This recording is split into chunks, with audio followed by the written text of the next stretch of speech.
오늘 하나님께 저희 가운데 주시는 말씀은 마가복음 7장 27절입니다. 신약 65쪽에 있는 마가복음 7장 27절 말씀 제가 받들어 읽겠습니다. 예수께서 이르시되 자녀로 먼저 배불리게 먹게 할지니 자녀의 떡을 취하여 개들에게 던지 마땅치 아니하니라. 아멘. 예수님의 이름으로 사랑하며 축복합니다. 아멘. 주께서 오늘도 우리 가운데 은혜 허락하시고 우리와 함께 할 줄로 믿습니다. 오늘 본문의 말씀은 어려운 말씀 같습니다. 제가 정하고도 잘못 정했나라고 또 항상 깜짝 놀라고, 오늘 2부 때도 내가 이 말씀을 정했나? 그리고 깜짝 놀라고, 2부 때도 이상하다라고 놀래고 해서 항상 이렇게 놀래면서 읽는 말씀인 것 같습니다. 참 어려운 말씀이죠. 자녀의 떡을 취하여 개들에게 먼저 던지기 마땅치 않다. 진짜 어려운 말씀 같습니다. 이번 주 금요일에 이제 기도회 후에 서울역에 이제 누수긴 섬김 사역을 저희 사모님하고 같이 나갔습니다. 사모님하고 나가는데 비가 오는 길에 이제 누수긴 사역을 나가면서 사모님이 약간 걱정을 했습니다. 누수긴 분들이 조금씩 늘어나서 이 김밥을 20개 준비하다가 22개 5개를 준비했는데 금요일에 따라 비가 왔잖아요. 비가 와서 이게 남으면 어떡하냐, 남으면 어떻게 처치해야 되냐라고 걱정을 했는데, 제가 이제 얘기했죠. 저는 사역 경험을 해봐서 비 오는 날은 더 많이 계실 거다라고 했는데 정말로 더 많이 계셔가지고 사실 25개를 원래는 서울역 위에랑 밑에를 다 나눠드리는데 위에만 나눠드리고 끝나가지고 이제 위에만 나눠드리고 돌아왔습니다. 돌아오는 길에 다음 주에는 더 많이 준비해야겠다라는 생각을 했습니다. 사역을 돌아오면서 많은 생각했습니다. 왜냐하면 처음에는 누수긴 사역을 시작을 할 때 한 분을 찾는 것도 참 어렵습니다. 그러니까 우리가 누군가를 섬기고 누군가에게 베푼다라는 것은 사실은 하나님이 상당한 기회를 주시는 겁니다. 그러니까 그거를 아무에게나 허락하지 않는 거죠. 근데 거기에 대해서 진심을 가지고 섬기기 시작을 하면 하나님의 은혜를 주시고, 그리고 참 신기하게도 한 분 한 분 거기 계신 분들이 늘어가는 거죠. 늘어가는 것도 보고 또 관계도 맺고 또 인사도 하고, 이제 몇몇 분은 안부도 묻고 기다리고, 그러니까 저희 올라가는 길에 저희가 오나 그 시간 되면 기다리는 분이 계시고, 또 거기 할아버지 누수긴 한 분은 저희 사모님한테 항상 집사님이라고 부를 수 계셨는데, 근데 저희가 침낭을 하나 달라고 그래서 제가 침낭을 10,000원짜리를 쿠팡에서 사가지고 드렸더니 집사님이 갑자기 권사님으로 승격을 하셔가지고 저희 사모님이 권사 직분을 이미 받으셔서 저희 교회에서 가장 먼저 권사 직분을 받으신 분은 저희 사모님이시라고. 자, 이게 참 그렇구나, 이게 줄 필요가 없구나라는 생각을 사실은 속으로 하면서 그냥 다 누수긴 사역 가셔가지고 섬기시면 다 권사님 되고 장로님 되고, 근데 저는 안타깝게도 얼굴에 목사라고 써 있는지 저만 보다 목사님 하셔가지고 숨길 수는 없는데, 아무튼 그런 일을 봅니다. 참 은혜가 있죠. 그래서 저는 이 섬긴다라는 것, 식탁 공동체에 참여한다, 베푼다라는 것 정말로 큰 은혜가 우리 가운데 있는 것 같습니다. 오늘 말씀은 되게 어렵습니다. 그렇기 때문에 어렵죠. 왜냐하면 마가복음 7장 24절 이하를 보면 예수님께서 두로 지방에 가셔서 한 집에 들어가셨는데, 예수님 이 말씀도 참 어려운데 예수님이 가신 걸 사람들이 모르게 못했던 겁니다. 그러니까 우리 성도님들이 하나님 믿는다는 건 피곤한 겁니다. 사실은. 왜냐하면 사람들이 알아본다는 거죠. 사람들이 알아본다. 그러니까 우리가 빛이 있기 때문에, 세상의 소금이기 때문에 사람들이 어디 있어도 알아보고, 그러니까 알아보니까 도움을 청하는 사람도 있고 사탄도 공격을 하고, 그렇지 않습니까? 얼마나 많은 그 피곤한 가운데 들어갑니까? 예수님도 그 가운데 들어가신 겁니다. 근데 성경을 보면 한 여인이 나와서 이렇게 말했다고 합니다. 제가 내 딸이 죽게 되었사오니 불쌍히 여기소서라고 이제 이야기하고 간구합니다. 그런데 이때 예수님이 하신 말씀이 뭐냐? 자녀를 먼저 배불리 먹게 할지니 자녀의 떡을 취하여 개들에게 던지기 마땅치 아니하니라. 저는 이 말씀이 항상 불편했습니다. 왜냐하면 신학생일 때, 전도사 때는 내가 이방인이니까. 그렇지 않습니까? 여러분 유대인 아닙니다. 예, 깃발 들고 다니실 필요 없습니다. 여러분 유대인 아니십니다. 예, 여러분 한국 사람 아닙니까? 예, 우리가 얼마나 이 말씀이 사실 우리가 불편해야 되는 겁니다. 불편해야죠. 이 말씀이면서 역시 나는 주님이 챙겨주시겠구나. 아닙니다. 불편해야죠. 그리고 또 개척을 하고서는 그냥 제가 이제 교회들을 경험했으니까 교회들을 경험을 20년을 했으니까 그냥 나오면서 하는 생각이 주의 식탁에 내가 앉을 자리가 남았을까? 주의 식탁에 내가 또 반대로 식탁을 차리면 식탁에 와서 밥을 먹을 사람이 있을까? 항상 이 고민을 해서 이 말씀은 항상 불편한 말씀이었습니다. 근데 여인은 그렇게 얘기하잖아요. 참 대단한 것 같습니다. 나 이렇게 얘기할 수 있을까? 저 여기소이다마는 상아래 개들도 아이들이 먹던 부스러기 먹나이다. 간절함이 있었던 거죠. 간절함. 그러니까 자존심도 버리고 내 생각도 버리고 감정도 버린 주님을 향한 간절함이 그 중심 가운데 있었던 겁니다. 예수님이 그 말씀하십니다. 이 말을 하였으니 돌아가라. 귀신이 내 딸에게서 나갔느니라. 저는 이 예수님의 말씀 되게 중요하다고 생각합니다. 왜냐하면 이 말이 안 나오거든요. 안 나오지 않습니까? 주님 올소이다마는 개들도 주인의 상에서 떨어진 부스러기 먹습니다. 이 말이 안 나옵니다. 이게 참 어렵죠. 왜 사모하는 마음이 있는가? 왜냐하면 오늘 보면 마가복음 7장은 마가복음 8장과 연결되거든요. 마가복음 8장을 보면 이런 얘기가 있습니다. 그 무렵에 큰 무리가 있어 먹을 것이 없는지라. 4병이어의 기적이죠. 7병이요. 4,000명을 먹이셨는데 근데 이 7병이어의 기적이 이 말씀과 이어집니다. 그러니까 7병이어에 있는 이 무리는 사실은 예수님이 앞에서 얘기하셨던 하나님의 자녀들이죠. 근데 성경에 뭐라고 되어 있습니까? 그들이 먹지 못한 지가 3일이 사흘이 된 겁니다. 그러니까 앞에서 가나안 여인은 부스러기로 배불렀는데 이 7병이어의 기적의 무리들은 사흘이 돼도 굶고 있는 겁니다. 자녀들은. 그러니까 이 본문을 보면서 되게 많은 생각을 합니다. 예수님이 뭐라고 그러시냐? 이들을 굶겨 집으로 돌려보내면 길에서 기진할 것 같다. 여기 굶는 사람들이 있고 멀리서 온 사람들이 있다. 저는 이 말씀을 읽으면 생각합니다. 왜냐하면 이 7병이어 기적이 독특한 게 다 기록된 것도 아니고 그리고 오병이어 이후에 있는 기적이거든요. 근데 보통 오병이어 이후에 있으면 더 큰 기적을 베푸시는데 오병이어보다 사실은 7병이어이기 때문에 뭐 숫자가 중요한 건 아니지만 적고 먹이신 숫자도 작습니다. 그리고 오병이어는 그날 굶주린 사람들에 대한 이야기인데 이 맥락을 보면 7병이어는 사흘을 굶었습니다. 근데 이 제자들은 보지 않았겠습니까? 거기 제자들도 있었고 바리새인도 있었고 믿음이 있는 사람도 있었는데 그들이 무리가 굶는 걸 봤을 겁니다. 그런데 사흘을 굶은 거죠. 기진하게 되었습니다. 왜 이런 일이 생겼을까? 앞에서 가나안 여인은 그 주인이 거절하는데도 그 부스러기로 딸을 배불리 먹였는데 이 말씀을 보면 자녀된 자들은 사흘을 굶고 있는 것입니다. 이제 이 말씀 보면서 딱 하는 건 이래서 어머니가 없으면 서러운가 보다 라는 생각을 했습니다. 어머니가 없으면 서러운 거죠. 강구하는 어머니가 없으면. 그렇지 않습니까? 그러니까 이 무리에게는 무리를 위해서 강구하는 어머니가 없었던 겁니다. 영적으로. 예수님께 나아가서 이 무리 먹여주십시오 하면 예수님 거절하셨겠습니까? 근데 이 무리를 먹일 어머니가 없었기 때문에 하나님 자녀된 자들이 굶고 있었던 거죠. 예수님 말씀하시기 전까지. 예수님 말씀하시기 전까지 이 무리가 굶고 있었다는 거죠. 제가 이 본문을 보면서 되게 많은 생각을 합니다. 저는 우리 하늘의 교회 가운데 그리고 우리 공동체 가운데 주께서 은혜 베푸셔서 우리님이 하나님의 자녀로 택함 받은 자들이니까 우리 가운데 이렇게 영적인 어머니가 계셔서 이 말도 되게 잘해야죠. 이단에서 되게 이상한 말을 많이 해서 요즘에 그래서 되게 잘해야 됩니다. 저는 영적인 어머니라고 했습니다.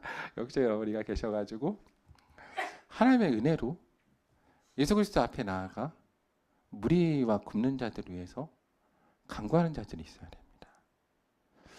이 수르베르게 여인이 다 내려놓지 않습니까? 왜? 내 딸을 살리는 게 먼저이기 때문에. 사랑하는 마음이 있었다는 것입니다. 저는 그런 부스러기 은혜라 할지라도 정말로 그것을 살리는 것이 중요하기 때문에 항상 읽으면서 제가 여기에 섭섭할 때마다 주님이 하신 말씀이 그거거든요. 부스러기가 얼마나 많냐. 그렇지 않습니까? 7광주리에 거둘 만큼 많은데 그 은혜라도 간구할 수 있는 그 마음이 우리 가운데 있었으면 좋겠습니다. 그런데 오늘 우리가 이 말씀을 읽을 때 또 하나의 다른 부분을 또 살펴봐야 되는데 무엇인가 하면 그럼 이들을 이 육적으로만 먹이는 것이 중요한가 하는 것입니다. 오늘 예수님께서는 그것만을 얘기하시는가? 또 그렇지도 않습니다. 왜냐하면 이 오병이어와 7병이어는 또 다른 부분과 또 이어지기 때문입니다. 그러니까 우리가 그렇다면 그런 생각도 있지 않습니까? 저도 목회를 하다 보면 가끔 그러거든요. 주님께 막 기도하고 간구합니다. 주여 도와주십시오. 도와주십시오. 그러니까 제가 개척을 하고 나서 아직도 힘든 것 가운데 하나가 제가 신대원을 졸업하고 제가 학부 때부터 가난한 동네에서 목회를 하고 되게 어려운 동네에서 목회를 하다 보니까 돈을 버는 능력을 약간 익혔습니다. 그럼 내가 당장 애들이 굶으니까. 그래서 저는 이 목회자로서의 자존감이 있기 때문에 저는 직업의 귀천이 없다고 생각합니다. 그래서 저는 무슨 일이든지 할 수 있는 능력이 있습니다. 아직도 제 기억 중에 하나가 제가 길에서 막 노가다를 하다가 이렇게 먼지 뒤집어 쓰고 딱 앉아 있는데 제가 아는 애가 지나가면서 저를 쳐다보고 깜짝 놀라가지고 저를 피해서 가려고 그러는데 저는 가서 반갑게 인사하고 막 얘기하고 길에 저를 주저앉아서 막 먹을 걸 먹었던 기억도 있습니다. 저는 그래서 여기에 대해서 두려움이 없는데 근데 주님께 간구해도 주님이 응답을 더디하실 때가 있지 않습니까? 우리 속에 상당한 갈등이 있을 때가 있습니다. 차라리 나가서 일주일 동안 열심히 돈을 벌고 사역을 하는 게 낫지 않을까 라는 생각을 가끔 정말로 가끔이라고 하기엔 너무 많이 할 때가 있습니다. 그런데 내 것으로 먹여도 되는가? 그러니까 꼭 주님 앞에 나아가 물론 주님 앞에 자존심을 부리면 안 되지만 주여 부스럭이라도 주십시오라고 꼭 간구해야 되는가에 대해서 우리가 가끔 고민이 되지 않습니까? 근데 이 부분에 대해서 우리가 늘 생각해 볼 필요가 있습니다. 왜냐하면 우리 마가복음은 또 다른 부분하고 이어집니다. 무엇으로든가 이어지나 그러니까 이 일을 하시고 예수님이 다시 배에 올라 물 건너러 가시는데 제자리 떡가족이 잊었다라고 기록됐습니다. 성경에는 떡 하나만 있었다라고 기록합니다. 예수님이 이때 경고하십니다. 뭐라고 그러시냐? 상가 바리새인의 누룩과 헤롯의 누룩을 주의하라라고 합니다. 그래서 제자들이 속으로 뜨끔하죠. 왜? 떡이 없구나 생각합니다. 그래서 막 수군거립니다. 제자들 가운데 떡이 있었죠. 떡이 있었습니다. 여러분 그냥 단순히 나누기를 해도 그렇지 않습니까? 7나누기 4천을 해도 하나를 얼마나 먹을 텐데 믿음도 없고 믿음이 없으면 그냥 제자들 굶고 예수님 드리면 되는데 그럴 생각도 없었던 겁니다. 그냥 떡이 없구나 꽂혀 있었습니다. 근데 예수님이 뭐라 그러시냐? 너희가 어찌 떡이 없으므로 수근거리느냐? 아직도 알지 못하며 깨닫지 못하느냐? 너희 마음이 둔하냐? 너희가 눈이 있어도 보지 못하며 귀가 있어도 듣지 못하느냐? 또 기억하지 못하느냐? 내가 떡 5개를 5,000명에 떼어줄 때 몇 조각을 바구니를 거두었느냐? 또 7개를 4,000명에 떼어줄 때에 조각 몇 광주를 거두었느냐? 라고 하십니다. 그러면서 병행되는 다른 본문의 마태복음 16장 12절에 보면 뭐라고 기록되어 있냐? 제자들은 그래서야 이 떡이 누룩이 아니요 바리새인과 사두개인들의 뭐를 조심해라? 교훈을 조심해라. 그때의 말을 조심해라라는 것을 깨달았습니다. 그러니까 우리가 종종 착각하는 거죠. 종종 착각하는데 무슨 착각을 할 수가 있냐? 우리한테 떡이 있다라는 착각할 수가 있습니다. 우리한테 떡이 있다. 저도 목회하면 종종 착각하거든요. 나에게 떡이 있을 수 있다. 내가 저들을 먹일 수 있다. 살릴 수 있다. 근데 예수님은 그렇게 말씀하시지 않죠. 이 오병이어와 칠병이어가 분명히 가리키는 방향은 뭐냐? 생명의 떡은 오직 누구시다? 주 예수 그리스도라는 겁니다. 오직 예수님만이 생명의 떡이라는 겁니다. 요한복음 6장을 보면 오병이어의 이후에 사람들이 예수님 가운데 또 떡을 얻어먹기 위해서 나아오니까 예수님께서 그들을 보고 이렇게 얘기하십니다. 나는 생명의 떡이니 내게 오는 자는 결코 줄이지 아니할 터이요 나를 믿는 자는 영원히 뭐하지 아니하리라? 목마르지 아니하리라. 근데 성경은 이것을 보고 사람들이 예수님이 자신의 하늘로부터 내려온 떡이라 함으로 수군거렸다라고 말합니다. 근데 예수님께서는 다시 말씀하십니다. 진실로 너에게로니 믿는 자는 영생을 가졌나니 내가 곧 생명의 떡이라. 너희 조상들은 광야에서 만나를 먹었어도 죽었거니와 이는 하늘에서 내려오는 떡이니 사람으로 하여금 먹고 죽지 아니하게 하는 것이리라. 나는 하늘에서 내려온 살아있는 떡이니 사람이 이 떡을 먹으면 영생하리라. 내가 줄 떡은 곧 세상의 생명을 위한 내 살이니라 라고 주께서 말씀하십니다. 우리 예수님은 세상을 향해 외치십니다. 내 살은 참된 양식이요 내 피는 참된 음료로다. 내 살을 먹고 내 피를 마시는 자는 내 안에 거하고 나도 그의 안에 거하나니 살아계신 아버지께서 나를 보내심에 내가 아버지로 말미암아 사는 것 같이 나를 먹는 그 사람도 나로 말미암아 살리라. 이것은 하늘에서 내려온 떡이니 조상들이 먹고도 죽은 그것과 같지 아니하여 이 떡을 먹는 자마다 영원히 살리라 라고 주님이 말씀하십니다. 예수님이 말씀하시는 거죠. 나는 생명의 떡이고 내 살은 참된 양식이고 내 피는 참된 음료로다 라고 말씀하십니다. 그럼 우리가 떡을 먹고 나눔에 있어서 스스로 한번 돌아보아야 됩니다. 내 떡을 나누고 내 피를 나누는 자가 아니라 내 음료를 나누는 자가 아니라 오직 우리는 주 예수 그리스도를 나누는 교회와 성도가 되어야 됩니다. 그러면 주님의 떡과 또한 주님의 참된 음료는 무엇이겠습니까? 요한복음 1장 14절은 분명히 이것에 대해서 우리 가운데 말합니다. 말씀이 육신이 되는 삶을 드러내는 겁니다. 또한 고린도전서 12장 13절이 이렇게 말합니다. 다한 성령을 마시게 하셨느니라. 그래서 우리가 오직 말씀과 성령으로 먹고 나누는 주님의 식탁을 이루는 교회가 되어야 됩니다. 내 열심, 내 생각, 내 정성으로 하는 것이 아니라 오직 말씀을 살아내고 오직 성령의 충만한 가운데 그 성령의 기름 부으심과 생명수가 넘치는 교회와 성도가 되어야 될 것입니다. 이 말씀은 쉽지 않습니다. 왜냐하면 주의 말씀을 들은 사람들도 요한복음 6장 20절 말씀을 보면 이 말씀을 들었을 때 제자 중 여럿이 이렇게 말하였다고 합니다. 이 말씀 어렵도다 누가 들을 수 있느냐. 이때 예수님이 이렇게 말씀하십니다. 이 말이 너에게 걸림돌이 되었느냐. 그러면 너는 인자가 이전에 있던 곳으로 올라가는 것을 본다면 어떻게 하겠느냐. 살리는 것은 영이니 육은 무익하니라. 내가 너희에게 이런 말은 영이요 생명이니라. 예수께서 말씀하십니다.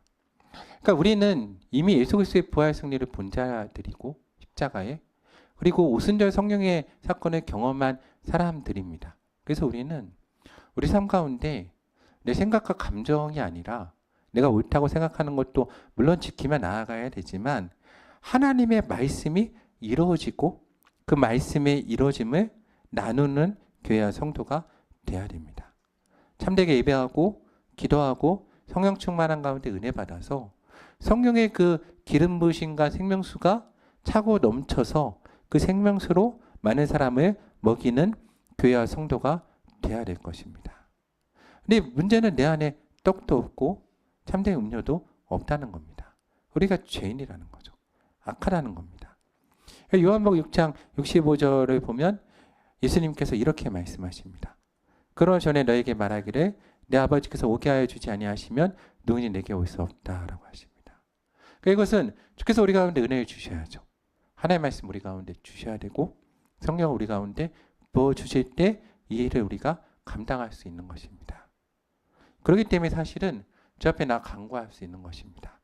모두 다 자존심을 내려놓고 왜냐하면 오직 주님께만 이 참된 양식과 음료가 있고 주 앞에서 모두가 동일한 죄인이기 때문에 같은 위치에서 은혜를 간구하는 자로 서 있기 때문입니다. 그런데 예수님께서 이 말씀을 하셨을 때 수많은 사람들 중에 제자들이 예수님을 떠나가고 다시는 주와 함께 다니지 아니하였다라고 성경은 기록합니다. 근데 그때 예수님께서 여덟 제자를 둘러보시며 물어보십니다. 너희도 가려느냐? 근데 그때 제자들이 대답합니다. 주의 영생의 말씀이 주께 있사오니 우리가 누구에게로 가오리이까? 우리가 주는 하나님의 거룩하신 자인 줄 믿고 알았사옵나이다. 아멘. 그래서 예수님께서 말씀하십니다. 내가 너희 12를 택하지 아니하였느냐. 오늘 주께서 우리를 택하시고 우리 하늘의 교회를 선택하심을 믿습니다. 여기 계신 모든 성도님들은 주 가운데 택함을 받은 자임을 믿습니다. 주께서 우리를 주의 식탁 가운데 초대하시고 그 식탁을 통해서 사람들 가운데 베풀라 하십니다. 근데 우리가 항상 느끼는 것은 그 식탁이 비어 있다는 겁니다. 근데 우리 가운데 수많은 유혹이 있죠. 그 식탁을 내 떡으로, 내 음료로 채우고자 하는 유혹이 있습니다. 왜냐하면 우리는 매 순간 종교개혁자들의 말을 저는 항상 묵상해 봅니다. 은혜를 구걸하는 자다. 그러니까 매 순간 주님 앞에 나아가 은혜를 구걸해야 되거든요. 그렇지 않습니까? 주께서 오늘도 우리 가운데 은혜를 부으시고 새로운 심령을 부으시고 말씀을 해주시고 그 말씀을 살아내지 않고 또 우리가 예배와 기도를 통해서 성령의 나를 감동시켜 주지 않으면 내가 생명의 식탁을 차릴 수도 없고 그 식탁에 동참할 수도 없습니다. 매 순간 간구하고 구걸하는 자리에 들어가야 되죠. 그런데 때론 그것이 우리 가운데 은혜일 수 있습니다. 왜냐하면 내가 하지 않아도 되기 때문입니다. 주님께 내 모든 것을 맡겨드리면 주께서 이루실 것이기 때문입니다. 우리가 주 앞에 이 말을 하면 됩니다. 오소이다. 저 그렇지만 걔들도 주님 상에서 떨어진 그 양식을 먹습니다. 우리가 주 앞에 이 말을 할 수가 있는가? 스스로 죄인임을 인정하며 주 앞에 나아가 주여 주께서 허락하시는 그 부스러기 은혜라 할지라도 내가 소망하고 간구합니다. 어떤 사람이 그런 길 가운데 나아갈 수 있겠습니까? 내가 먹고 내가 배부르려 하는 사람들은 그 길 가운데 나아갈 수 없을 것입니다. 그런데 오늘이 스로보니게 여행처럼 내 딸이 죽게 되어서 정말로 그 간절함을 가지고 주 앞에 나아가는 사람들. 그러므로 결국 말하면 하나님을 진정 사랑하고 이웃을 진정 사랑하는 하나님의 자녀된 사람들이 이 말을 그 입술에 고백할 수 있다라고 생각을 합니다. 주의 식탁에 초대된 사람들은 하나님을 사랑하고 이웃을 사랑하는 그 사랑하는 하나님 아버지를 닮아서 하나님이 사랑이심으로 자신도 사랑의 삶을 나타내는 성도임을 믿습니다. 저는 기도합니다. 우리 교회와 성도들이 주의 식탁에 모두 다 초대받은 교회와 성도가 되기를 소망합니다. 거절되지 않고 주의 마음을 가지고 사랑함으로 오늘 주 앞에 우리가 간절하게 간구함으로 내가 이 말을 하였으니 평안히 가라라는 말을 듣고 우리의 삶의 자리에 가서 주께서 허락하시는 그 예수 그리스도의 식탁을 베풀고 우리 가운데 죽어가는 자들 가운데 복음을 전하고 그들을 먹이고 또한 그들의 목마름 해결할 수 있는 교회와 성도가 되기를 사랑하는 주님의 이름으로 간구합니다.